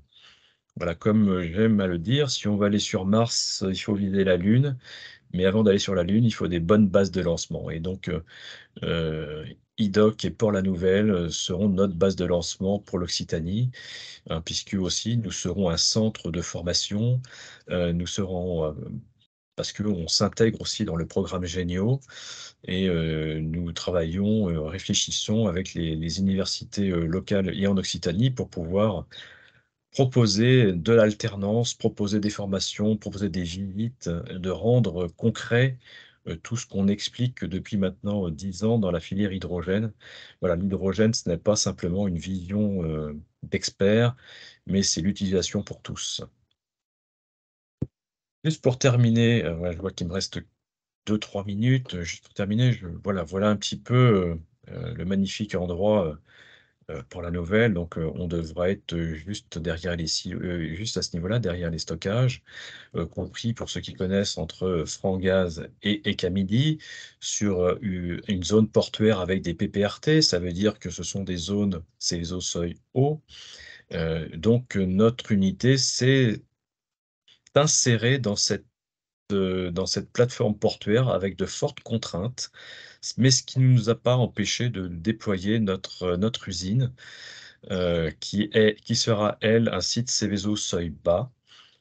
Donc j'ai voulu qu'elle soit Seveso seuil bas, puisque nous avons des stockages temporaires qui sont au niveau des trailers, donc au niveau des conteneurs pour expédier l'hydrogène. Mais nous avons décidé de ne pas jouer avec la réglementation, puisque j'aurais pu, et je l'ai déjà vu sur l'Occitanie, dire que les stockages ne sont pas des stockages temporaires, ne sont pas des stockages permanents. Et l'usine de production telle qu'elle est définie, j'aurais pu dire, elle n'est pas un site Seveso, c'est un site Seveso seuil bas, soumis à enquête publique. Et nous n'avons pas peur de nos responsabilités. Au contraire, nous avons bien travaillé avec les services de l'État pour pouvoir valider notre étude de danger, qui a été confortée par l'INERIS, qui est le tiers de confiance de l'État pour les études de danger pour les sites industriels. Je vous ai retracé rapidement un petit peu la chronologie du projet. Alors, pour certains, ça paraît long. Pour d'autres, et surtout pour moi, je vous dis qu'on a réussi un tour de force, et j'espère tenir les engagements d'un démarrage décembre 2024 de l'unité. Ça veut dire qu'en 2018-2019, il y a eu une première mobilisation de la région vis-à-vis de Caire pour se dire comment on peut faire pour décarboner les usages maritimes, les usages transport et les usages industriels sur le littoral méditerranéen de l'Occitanie. Donc très vite, eh bien, on a créé la société IDOC. En même temps, nous avons répondu à un AMI hydrogène qui a été lancé en 2020, qui permettait aussi aux services de l'État et à l'Europe de comprendre qu'il se passait quelque chose en France au niveau de la filière hydrogène, et que l'hydrogène, vous voyez, en 2020, on en parlait un tout petit peu, aujourd'hui on en parle tout le temps, on dit que c'est la solution, mais je vous dis que ce n'est pas une solution miracle, c'est une des solutions qui va permettre de décarboner et électrifier toutes nos activités humaines sur les prochaines décennies, et voire les prochains siècles. Mais avant ça, eh bien, il y a un petit parcours du combattant pour une petite société comme IDOC, d'aller chercher des subventions, d'aller chercher, répondre à des appels à projets. Et lorsque vous faites ça, vous fédérez autour de vous des acteurs industriels, des universités, pour pouvoir répondre et pour pouvoir prouver qu'il y a un sens à produire de l'hydrogène de façon massive, 6000 tonnes d'hydrogène par an, sur un Port-la-Nouvelle, en Occitanie, alimenté par des énergies renouvelables. Avec des dossiers ICPE déposés en 2021. Et puis voilà, nous avons reçu notre arrêté préfectoral en février. On est purgé de tout recours depuis le 18 juin de cette année. Nous avons fait la première pierre le 29 juin et l'objectif, c'est un démarrage opérationnel de l'unité décembre 2024, donc au 1er janvier 2025. Nous aurons de l'hydrogène vert produit à Port-la-Nouvelle qui vont alimenter les stations du corridor H2. Voilà l'enjeu de notre usine, qui n'est plus un projet, mais qui est une société à part entière de production d'hydrogène et de commercialisation d'hydrogène. Je reste évidemment à votre disposition pour toute question suite à ce webinaire, et puis n'hésitez pas aussi à venir nous rencontrer. C'est toujours avec plaisir que j'ai à expliquer un petit peu le passage et le travail accompli et ce qu'il nous reste à faire. Voilà, nous avons fait un premier jalon important, une usine lancée la construction de l'usine avec toutes les autorisations qui vont bien. Maintenant, nous passons à la phase industrielle, production, vente, commercialisation, ce qui veut dire que pour le groupe CARE, nous développons aussi une nouvelle activité, la production et vente d'hydrogène, avec d'autres projets en France, notamment en Occitanie, pour les ISAF basés à Lamezan, et d'autres projets en France qui verront jour. Mais nous avons une marotte, nous avons une devise plutôt chez CARE, c'est que nous communiquons une fois que nous faisons, et pas ce que nous allons faire. Voilà, je vous remercie de votre attention et je reste à votre disposition pour les prochaines questions. Merci. Merci beaucoup Stéphane, c'était très intéressant. Alors il y a eu beaucoup de questions, mais comme là, pour ceux qui doivent partir à 10h30 pile, peut-être qu'on va passer rapidement à la dernière présentation, et pour ceux qui restent après, on reprendra les questions et après on fera un mail récapitulatif avec toutes les questions. Est-ce que Flavien, tu es d'accord avec ça? Tout à fait, oui, tout à fait. Donc, vas-y, présente notre plateforme de CCI Ok. Business et puis on verra ça. Est-ce que vous voyez mon écran? Oui, c'est bon. Oui. Parfait. Donc, très rapidement, je suis Marine Arguindegui, conseillère Europe à la CCI Occitanie au sein du réseau Entreprises Europe. Donc, notre but, c'est d'accompagner les PME d'Occitanie à se développer en Europe par le biais d'accès à des financements européens, de recherche de partenaires, de questions sur la réglementation européenne. Et donc, moi, je suis chargée des projets de transition environnementale au sens large. Et donc, j'ai aussi une casquette plus hydrogène avec la co-animation avec Flavien du groupe de travail sur l'hydrogène des CCI d'Occitanie. Donc, je vais vous parler de la plateforme CCI Business. D'abord, une introduction un peu générale. Cette plateforme, elle a été créée en 2011 dans le but vraiment d'apporter une visibilité aux offreurs de solutions et voilà, leur permettre de mieux comprendre leur marché, d'avoir des opportunités d'affaires par le biais de rencontres B2B qualifiées. Donc vraiment, voilà, l'intérêt pour les entreprises, c'est de gagner en visibilité, d'être recensées, de mieux appréhender les marchés dans lesquels ils évoluent ou ceux auxquels ils souhaitent accéder. et donc de développer leur business. Et pour les donneurs d'ordre, ça va leur apporter un sourcing facilité grâce au recensement des acteurs, de leurs fournisseurs, de sous-traitants potentiels, et ainsi d'améliorer leur politique RSE en privilégiant les acteurs des territoires. Donc, il a été créé plusieurs communautés en fait pour accompagner des filières spécifiques un peu clés. Donc, la plus active aujourd'hui, c'est celle sur les énergies renouvelables, et en fait, c'est sur les énergies marines renouvelables parce qu'elle se concentre principalement sur l'éolien offshore. Donc, elle compte plus de 3000 membres. On a également une communauté sur le nucléaire, sur les offreurs de solutions en rapport avec l'industrie du futur, avec pas loin de 2000 membres. Une autre sur la sous-traitance industrielle avec 3000 membres. Et donc, vous voyez qu'on est en train de créer la communauté hydrogène. Donc, on n'est pas loin de 400 membres. Donc, je vais vous en parler plus spécifiquement maintenant. Donc, elle s'adresse à qui? En fait, elle s'adresse vraiment à l'ensemble de l'écosystème français de l'hydrogène, mais également à tout acteur privé ou public, donc économique, de la recherche ou de la formation, qui souhaite aujourd'hui se diversifier et avoir accès à ce marché. Alors, 3 intérêts principaux. Tout d'abord, donc, c'est de gagner en visibilité par le biais de notre recensement et d'apparaître sur notre cartographie des compétences que je vais vous montrer juste après. Donc voilà, ça va vous permettre de promouvoir vos solutions et votre savoir-faire dans cette chaîne de valeur et de participer à des actions de valorisation de l'offre. Également, vous recevrez de l'information qualifiée.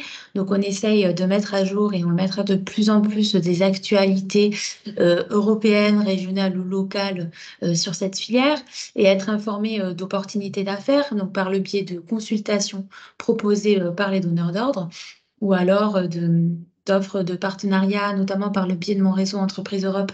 J'ai accès à une base de données avec beaucoup de recherches de partenaires européens. Et donc, enfin, ça va vous permettre donc de développer votre réseau, d'être en contact avec les autres acteurs nationaux et régionaux de cette filière, à identifier des briques technologiques complémentaires qui vous manqueraient peut-être aujourd'hui pour pouvoir développer vos projets, et donc d'engager des partenariats, qu'ils soient de recherche et développement, technologique ou business. Et enfin, si vous le souhaitez, vous pouvez également rejoindre d'autres communautés métiers CC Business qui vous correspondent. Voici cette cartographie. Donc, comme vous le voyez, voilà, elle est vraiment au niveau du territoire national. Donc, on recense tous les acteurs de la communauté hydrogène. Donc, vous pouvez filtrer en fait pour chercher des acteurs spécifiques par 3 paramètres. Tout d'abord par leur domaine d'activité. Donc, si vous cherchez plutôt un acteur dans l'aéronautique, dans le bâtiment ou dans l'industrie, disons. Également, vous pouvez chercher un savoir-faire spécifique. Donc, par exemple, si vous cherchez plutôt quelqu'un dans le domaine de la chaudronnerie, quelqu'un qui a des compétences en électrochimie ou en génie thermique. Et enfin, donc, par la position dans la chaîne de valeur, qui a été très bien présentée tout à l'heure, si vous cherchez plutôt un intégrateur ou un fournisseur de composants ou un fournisseur de matériaux, voilà, vous pourrez filtrer rapidement pour trouver ce que vous cherchez. Donc, comme je le disais, c'est une plateforme nationale, mais voilà, ce qui tient à cœur au CCI, c'est de faire vraiment un maillage complet des territoires. Donc, on a aussi la possibilité d'avoir une communauté plus spécifique au niveau territoire. Donc, vous pouvez choisir de cliquer sur la plateforme CCI Business Occitanie. Et donc là, vous aurez accès globalement aux mêmes informations que sur la plateforme commune nationale, mais en plus, vous aurez des informations spécifiques sur les opportunités de financement locaux, donc des appels à projets, des appels à manifestations d'intérêt régionaux, aux événements qui se passent dans notre territoire, à des actualités un peu plus locales. Et donc, vous aurez une connaissance un peu plus privilégiée de l'écosystème local et le contact avec les autres acteurs de notre région. Donc, pour s'inscrire, c'est simple. Il suffit donc d'aller sur le site CCI Business, de créer son profil utilisateur et compléter sa fiche entreprise. Donc, voilà, c'est juste les coordonnées pour qu'on puisse vous recontacter, votre fiche entreprise pour savoir dans quel secteur d'activité vous évoluez.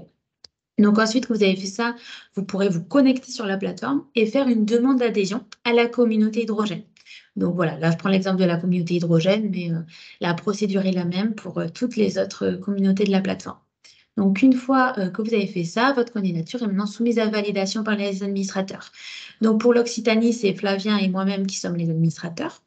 Donc, nous, on va vérifier que votre fiche entreprise et votre profil utilisateur soient bien complétés pour qu'on puisse juger si vos activités, compétences, métiers sont bien en adéquation avec cette chaîne de valeur. Donc, que vous soyez aujourd'hui déjà intégré dans la filière ou non. Mais voilà, donc c'est bien important de remplir ces informations pour qu'on puisse directement valider votre candidature. Sinon, voilà, je vous enverrai un mail s'il manque des informations pour en avoir un peu plus. Donc ensuite, voilà, vous recevrez un mail pour vous annoncer que votre candidature est acceptée. Ensuite, vous pouvez remplir d'autres informations, c'est ce qu'on appelle la fiche signalétique commune et la fiche signalétique hydrogène. Donc voilà, ces informations, ça va nous permettre de mieux comprendre si vous avez des besoins spécifiques, ce que vous cherchez plus précisément dans cette filière. Donc voilà, comme je vous l'ai dit, ne pas oublier de compléter les champs dans la fiche entreprise, notamment les champs correspondant au domaine d'activité dans lequel vous évoluez, vos compétences liées à l'hydrogène et votre position dans la chaîne de valeur, parce que c'est ces 3 paramètres qui vont vous permettre, comme je vous l'ai montré tout à l'heure, de vous rendre visible sur la cartographie des compétences. Voilà, donc ici, je vous ai mis le lien vers le site et vers la communauté hydrogène, nos contacts à Flavien et à moi, donc n'hésitez pas si vous avez des questions. Et également, donc, une newsletter est envoyée chaque vendredi automatiquement à chacun de nos membres de la communauté hydrogène avec toute l'activité qui a été publiée dans la semaine. Donc, comme ça, si nous avons publié une information sur un appel à projet, une opportunité de partenariat ou un événement, même si vous n'êtes pas connecté de la semaine à la plateforme, vous recevrez l'information dans votre boîte mail chaque vendredi. Et pour terminer, voilà, donc comme l'a expliqué Flavien tout à l'heure, nous avons un groupe de travail avec toutes les CCI d'Occitanie sur l'hydrogène. Et donc, en fait, dans ce groupe de travail sont présents au minimum un membre élu et un permanent CCI de chacun des territoires. Donc là, vous avez tous les noms et les adresses mail voilà, de vos interlocuteurs privilégiés dans les territoires. Et vous pouvez évidemment nous contacter à la CCI Occitanie, donc Michel Bossy, Flavien Solaire et moi-même. Donc, voilà pour ça. Merci Marine. Alors, il est 10h34. Effectivement, on a débordé un petit peu par rapport à l'horaire qui était prévu au début. Mais enfin, c'était tellement intéressant que je pense que pas grand monde ne s'est déconnecté, mais on va peut-être passer. Alors, j'ai vu que dans l'onglet conversation, il y avait un certain nombre de questions auxquelles les intervenants ont déjà répondu. Donc, on ne va pas les repasser celles-là. Alors, je ne sais pas s'il y en a une ou deux, peut-être, en regardant vite fait. Mais de toute façon, ce qu'on va faire, nous, c'est les reprendre, ces questions. Et puis, s'il y a une réponse, ben voilà, et c'est bien. S'il n'y a pas de réponse, on va faire en sorte d'y répondre et puis de transmettre ça à l'ensemble des participants. Donc, si vous en êtes d'accord, on va peut-être clôturer ce webinaire, donc ce premier webinaire qui était très intéressant, vraiment. Donc, moi, je tiens à remercier l'ensemble des intervenants. Donc Yann-Éric, Benjamin et Stéphane, et puis Marine, pour leur présentation, donc, qui était vraiment très détaillée, très intéressante, donc, et qui montre que la filière hydrogène, il y a vraiment beaucoup de choses qui se passent aujourd'hui. Donc l'Occitanie, comme vous avez pu le constater, est une région quand même qui est relativement, alors je ne sais pas si elle est en avance, mais elle est en pointe, voilà, on va dire, soyons chauvins. Donc c'est une belle région, et sur la partie hydrogène, voilà, on a beaucoup d'atouts. Donc ça, c'est vraiment bien. On a des projets qui sont encore dans les tuyaux, et puis on a des projets concrets qui sont en place. Donc on en a vu sur Port-la-Nouvelle et puis dans d'autres parties du territoire. Donc c'est vraiment très très intéressant. Donc dans l'onglet en conversation, donc j'ai vu que Stéphane avait proposé de concrétiser une visite du site. Bon, quand ça sera peut-être un petit peu plus avancé au niveau des travaux. Donc voilà, ça c'est très très bien. Donc je rappelle que vous avez toutes les informations donc, qui vont vous être transmises, les slides des intervenants. Le webinaire est enregistré, donc du coup, vous allez avoir accès au replay sur notre chaîne YouTube rapidement. Vous allez avoir la liste des coordonnées des intervenants et également, donc, comme l'a présenté tout à l'heure Marine, des conseillers CCI qui peuvent vous aider dans vos projets. Et puis, donc, il y a 2 autres webinaires, donc je les rappelle très rapidement. Le 14 septembre prochain, sur la partie de la chaîne de valeur qui est en lien avec le transport et le stockage. Voilà. Donc le programme n'est pas encore tout à fait défini, mais on va vous le communiquer très rapidement.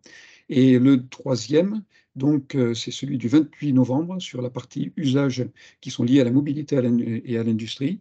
Donc là, avec la visite effectivement du site de Monsieur Braley, enfin de l'entreprise Braley, dans l'Aveyron. Donc voilà, donc, avec la possibilité de mixer le virtuel, donc le webinaire, et le présentiel, si c'est pour ceux qui peuvent se déplacer. Je pense que ça serait intéressant de voir quelque chose de concret. Alors peut-être avant de clôturer, peut-être que si les intervenants, alors Yann-Éric, Stéphane, Benjamin ou Marine, si vous avez peut-être des précisions ou des choses à compléter, n'hésitez pas, faites-le. Et puis, donc voilà, vous avez la parole. Non, peut-être juste pour dire, déjà vous remercier aussi de cette initiative, de ce webinaire. Et puis, je l'ai indiqué dans le chat, hein, il y avait quelques questions sur aussi les rendements des électrolyseurs, etc. Donc, j'ai mis le lien. Il y a beaucoup de ressources en accès libre sur notre site internet, hein, france-hydrogène.org, et notamment une encyclopédie de l'hydrogène où vous pouvez vous documenter sur tous ces aspects-là. Donc, merci à toutes et à tous. Merci Yann-Éric. Benjamin et Stéphane, vous avez peut-être des commentaires ou des précisions à apporter? Non, mais écoutez, merci. Je pense que voilà, j'ai un peu dépassé mon temps de parole, excusez-moi, mais non, c'est très intéressant. N'hésitez pas, surtout n'hésitez pas. Bon, j'ai répondu aux différentes questions. Je pense qu'il serait intéressant effectivement d'organiser une visite de chantier. Ça se planifie par petits groupes et j'invite la CCI voilà, en tant que partenaire organisateur, à ce qu'on puisse voilà, planifier ça peut-être mi-2024, hein, lorsqu'il y aura des choses à voir, ça sera plutôt intéressant. Voilà. Merci à C'est bien tous. noté. Merci Stéphane. Benjamin, une autre conclusion?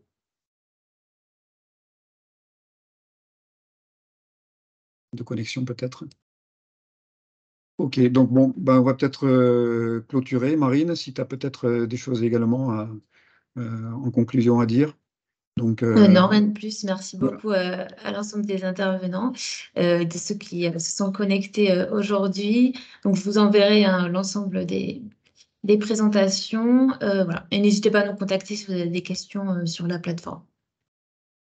Bien, merci. Et donc, rendez-vous en septembre. Et bonnes vacances à toutes et tous d'ici. Merci, au revoir, bon Merci, week-end. bel été, Au revoir. au revoir. Au revoir.